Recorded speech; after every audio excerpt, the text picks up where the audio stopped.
The following is a Comfortably Zoned Radio Network production.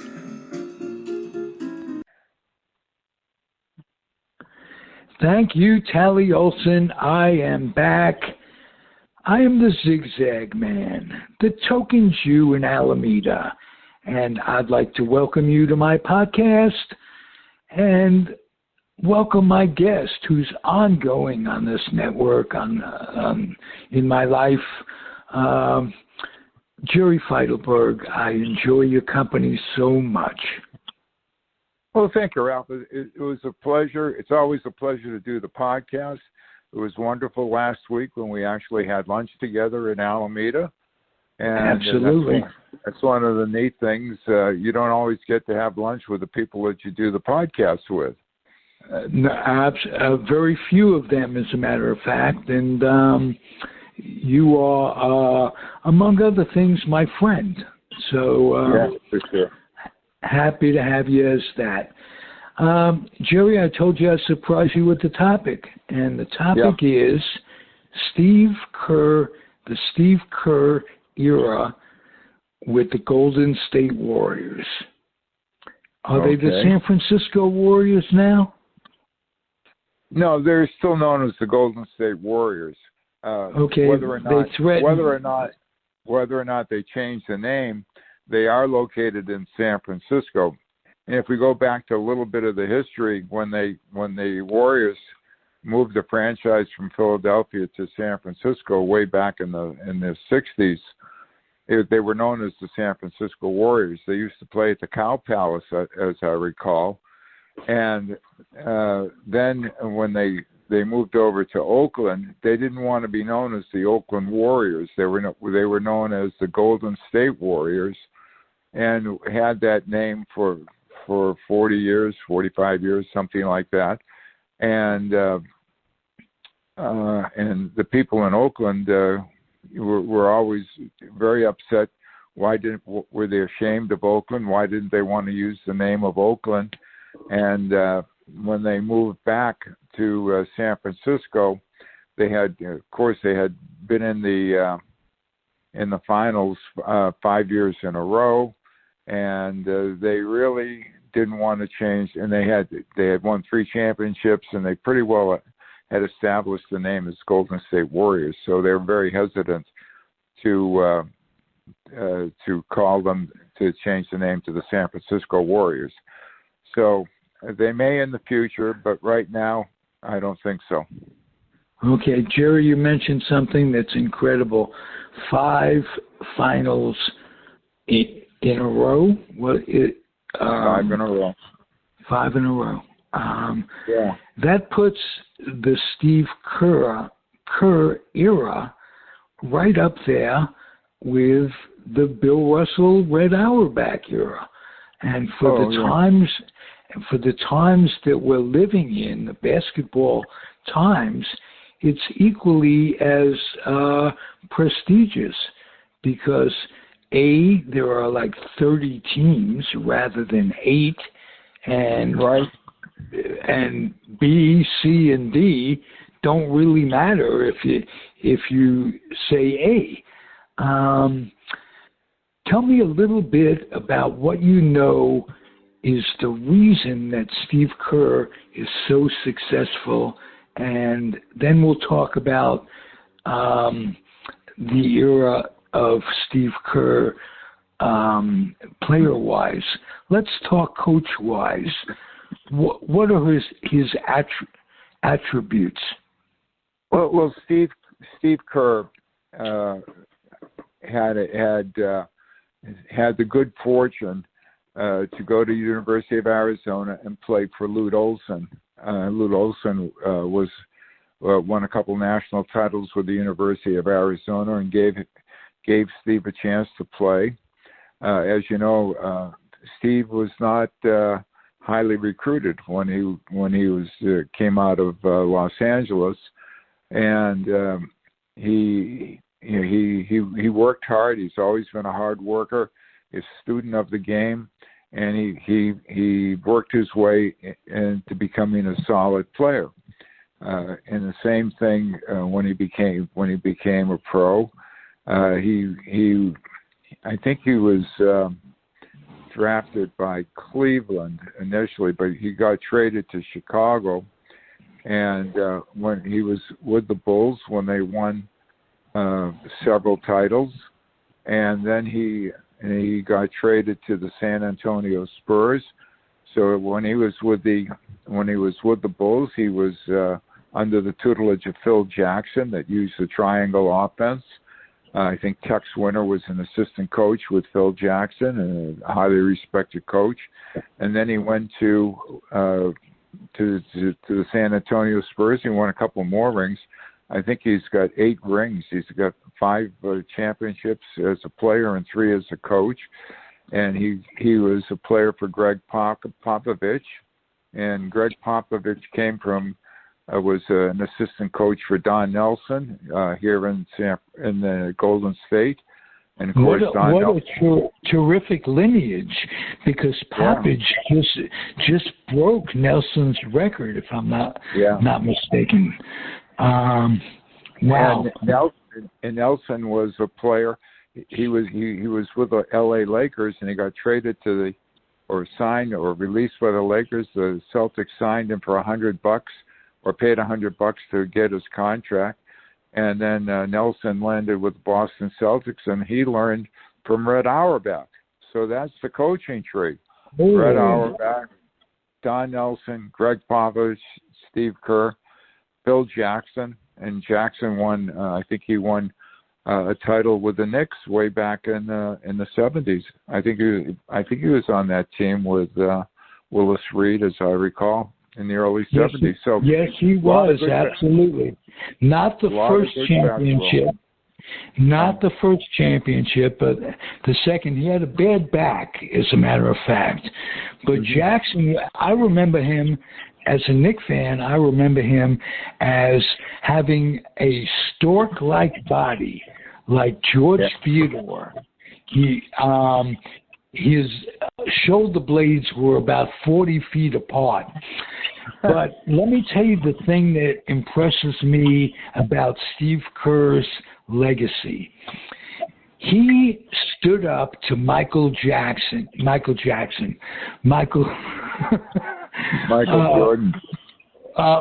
Jordan, like nobody else. His teammates were absolutely intimidated by Jordan's talent, and not only that, the wrath of Jordan. And there are many stories where Kerr just didn't take him seriously and just put some humor in it. And he was great with Jordan and keeping that team together for a long time. He was very instrumental in that team. Terrific three-point shooter. And, wow. Let's go to the players a little bit of the era. What was the team like directly before Kerr took over, and what changes did he make initially to start the ball rolling to a dynasty? Yeah, the team was coached by Mark Jackson. Joe Lacob and Peter Gruber had taken over about 10 years ago. Maybe it's a little bit longer. And they promised the fans that they were going to set their goal to have a championship in 5 years. Now, this was a franchise that had last won a championship in 1975, and they I think they beat the Baltimore Bullets at that time, and the Bullets were heavily favored to win, and the Warriors swept them 4-0 to win their first championship since 1956, I think. So anyway, the Warriors, believe it or not, have the third most championships in the NBA. As woeful as they had been for that long period of time, only they're tied with the Chicago Bulls for third place. The Wow. Lakers and Celtics have the most. I think they have 17 or 18 championships each. And then the Bulls and the Warriors are next with 6 championships. So I did not know that. They've got more championships than my New York Knickerbockers. Yeah, the Knicks got 2. Wow. Yeah, the Knicks got 2. And they were a long time coming for a fan that grew up in the 50s and the early 60s. Wow. And New York was perhaps the basketball capital of the world. So many great players came out of New York back in those days. Right. Speaking of the Warriors, there was a rule intact when Wilt Chamberlain was drafted. It was called territorial rights. And Mr. Gottlieb, who owned the Warriors, exercised those rights and really made it interesting. Now, Wilt came out here to San Francisco in, I think it was 62, and there was a very interesting controversy. How to play Nate Thurman and Wilt Chamberlain in the same forecourt. Could you talk to that a little bit? Yeah, it was interesting. They had 2 Hall of Famers in the four, and both were true centers, and they resolved it by when the Syracuse Nationals moved from Syracuse to Philadelphia and became the 76ers, and Wilt expressed a desire to go back to Philadelphia. They accommodated him, and that's how they solved the problem. And Nate became the man in the middle for the Warriors. And that was a time when the game was the low post game. They would want to get the ball into the center, and everything revolved around the center. The center would they have the pick and rolls, or he would do a hook shot. And each team wanted to have a Bill Russell or a Nate Thurmond or Wilt Chamberlain in the middle, and you build a team around them. And in Philadelphia, they built a team around him, and the '67 team was Billy Cunningham and Wilt Chamberlain and I think Hal Greer, and they were Costello, Lucius Jackson. Yeah, and one of the great teams ever. They interrupted the Celtics run. The Celtics won 11 championships in 13 years. They would have won 12, but in the '58 season, Bill Russell sprained an ankle, was not available, and the St. Louis Hawks behind Easy Ed Macaulay and Cliff Hagan beat the Celtics. That was the second year of their championship run. And that was the St. Louis Hawks, and I think that's the Atlanta Hawks, the only championship that they've had. So the Celtics would have won 12 out of 13, but the Philadelphia 76ers that was a great team in that '67 year. But Wilt was forced to play a totally different game. I think he led the league in assists. Am I correct? Yeah, and he was a tremendous rebounder, and instead of Wilt having to do the scoring, he had the same type of players that the Celtics had over the years. The Celtics started with Cousy and Sharman in the backcourt. They started Luskatop and Heinsohn at the forwards, and Russell in the middle, Frank Ramsey coming off the bench. And they had other role players as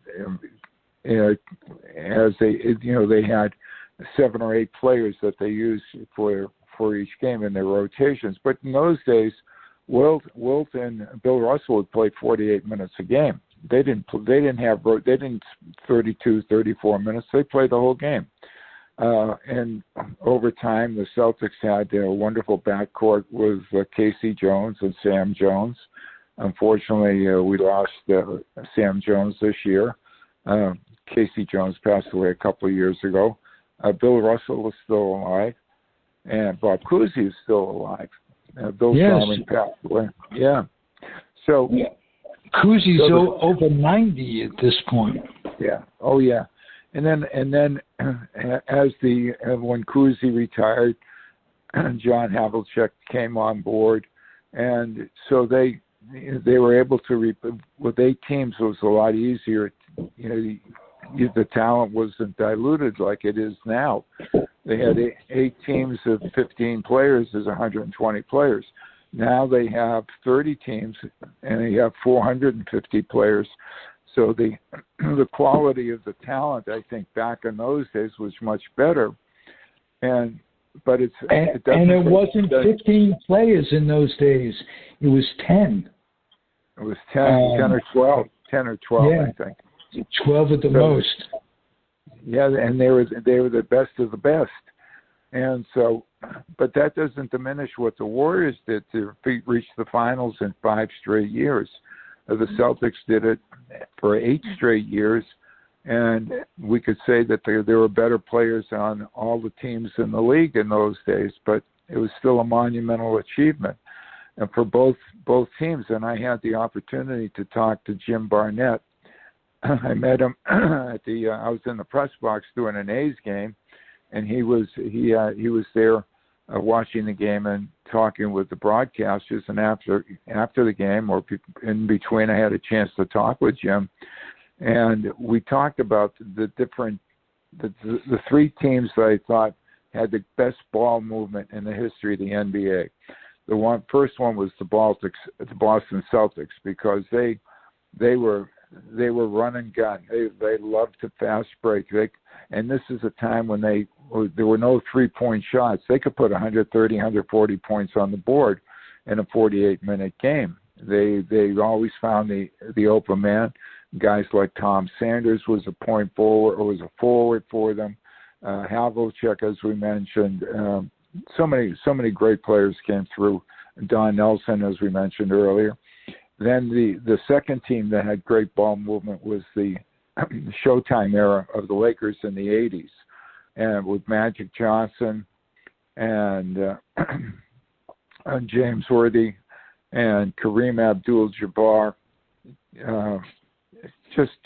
Keith Wilkes. Wilkes had played with the Warriors and then went down to L.A. Great teams. They were just a joy to watch. Losing him was terrible for the Warriors. I hope you're going to mention the New York Knicks as the third team. No, the Warriors are the third team. The Warriors. The Knicks had some great shooters. They had Dave DeBusschere, Willis Reed, Bradley. But they had great passes too. Bill Bradley kept them moving. DeBusschere, Frazier. In their heyday, they could move the ball with any of those teams. Sure. They're up there. So we'll put them number 4. All right. Well, let's put them number 3. Okay. Jerry, I'll tell you what. Here's a guy we could put number 1, and of all time, Steph Curry. Is he something else when he's on? Steph Curry is a joy to watch. And here was a young man. His father was a professional basketball player, played for the Charlotte Hornets. And his father was a pretty good shooter. He was a good 3-point shooter. And yet, when it came to signing with a college, none of the big schools took a chance on Steph. Steph was undrafted, or I don't know if he was offered a scholarship, but I think he got one at Davidson. And he played for Davidson for 3 years. He wasn't a one and done. He was there for 3 seasons. And he was, I think, number 9 in the draft when the Warriors drafted him in the first round, number 9, and they had this I forgot his name. They had a guy who was a pretty good shooter, and they traded him so they could get Andrew Bogut. Bogut was injured at the time, and Steph. No one knew. He looks like a scrawny little kid out there. He's 6'3". He's not exactly little, but when playing against guys that are 6'10", he looks like a little kid out there. But he brings to the game a joie de vivre. He just loves to play the game. He loves it. He's a great teammate. He supports his teammates. He's in the game for them, and it's not me all the time. It's a we thing, and that's what makes him special. He's the best shooter, best 3-point shooter I ever saw. I thought Jerry West was pretty good. Jerry West he could hit from 24, 27 feet. He's pretty good, but I think that Steph is a better shooter. I mean, he's been incredible, and he's such an asset, and the team is so much better with him on the floor. So, it just makes everybody else better, and that's the mark of a leader. And he's fun to watch, and he's going to be a first ballot Hall of Fame player, no question about it. One of the best, and of course, they had when these championship teams are built, things come together. They got Klay Thompson as the number 1 draft choice. They got Draymond Green. Draymond Green was picked in the second round. I think there were 33 or 34 players picked ahead of him. And Draymond knows. Who's the player development guy? Who's in charge of the draft? I think it was this guy Riley who was in charge for the Warriors. And they had David Lee at the forward. He was a former Knick, and he came to the Warriors. And he did really well for them. And Draymond had to learn the game, but Draymond came with a chip on his shoulder. He wanted to show the world, and he was a 4-year player at Michigan State. He wasn't one and done. He spent 4 years at Michigan State, and he learned from Tom Izzo, a pretty good coach. And but he plays with such intensity, and he wants to win. It burns. And he's a leader, and he knows he's a great position player, a great passer, plays with such intensity. I wouldn't want to be a teammate and not do what I'm supposed to do, because he's like a coach on the floor. He'll let you know what you're doing wrong. So with that, and then they had they never had a real good big guy. They had Zaza Pachulia for a while. He was pretty good. David West came with them. He was good. So the centers, as I said, are no longer. They had JaVale McGee. They can have guys like McGee in the center play. They can get some use out of it. But the game shifted from revolving around the center. Now it's a backcourt game and 3-point shooting game. That's how the Warriors changed it. Steph has changed that dramatically. Nobody makes 3-point shots like he does. Ray Allen was a great 3-point shooter, and Steph broke his record. And I think Allen played five more years than Steph did. So Steph is going to continue adding to his record and his legacy. Plus the type of person he is, and he's a really good person. I was going to say he is so great with the fans. You're talking Steph, right? Yeah, absolutely. Oh, man. Absolutely. You see him before games, after games, just going over to kids who may be handicapped or whatever. I'm impressed with this guy as a human. And that's so much more important than basketball. Not quite as important as baseball. Just a little humor there. It's much more important than any sport. Tell me about the supporting cast a little more. Who has intangibles that don't show up in the box score that you think are really important to making them great? To making the Warriors great? Yeah, absolutely. Oh, I think Andre Iguodala. It's unfortunate he's had a knee issue, but he is unbelievable when he's out there. His defensive skills. He's a disruptor. On this year's team, Gary Payton II, when he's healthy, he's been out there. He's a 6'2", 6'3" guy. Plays great defense, great hands. And when he's on the floor, he disrupts the other team's rhythm. And so that's very important for the Warriors to win. They don't have a lot of size. The tallest guy on the team is 6'9". And then they have, I think Wiggins is 6'8". Kuminga and Draymond are 6'7". I think Iguodala is 6'6". So they have medium height, but they don't have a 6'10", 6'11", 7-footer. Their 1 7-footer, James Wiseman, he hurt his knee last year, and his recovery has been very, very slow, and they had to shut him down. He had fluid on his knee again, so his healing process isn't going well for him. And I think they were counting on him to be either on the second unit or be a starter, and then Kevon Looney would have been on the second unit on their rotation, and that's been a factor in their troubles the last month or so, where they've been getting crushed late in the game on defense. They get worn down by the bigger teams, so hopefully they'll figure it out, and Steph will get healthy for the playoffs.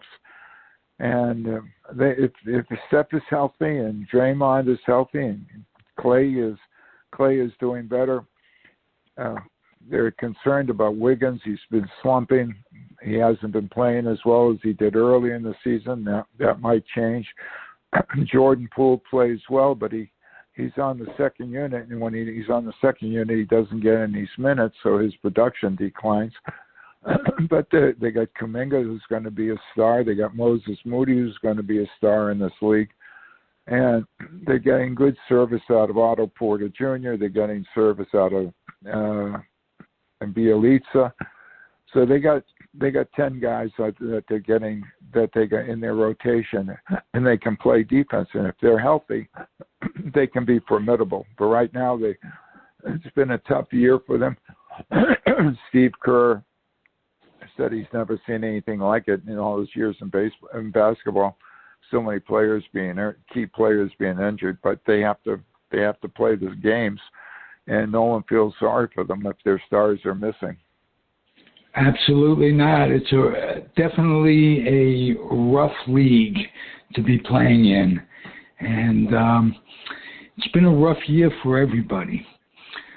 Oh yeah, Jerry, thank you for a terrific podcast. Well, it's always a pleasure, Ralph. We can talk about other things than baseball, can't we?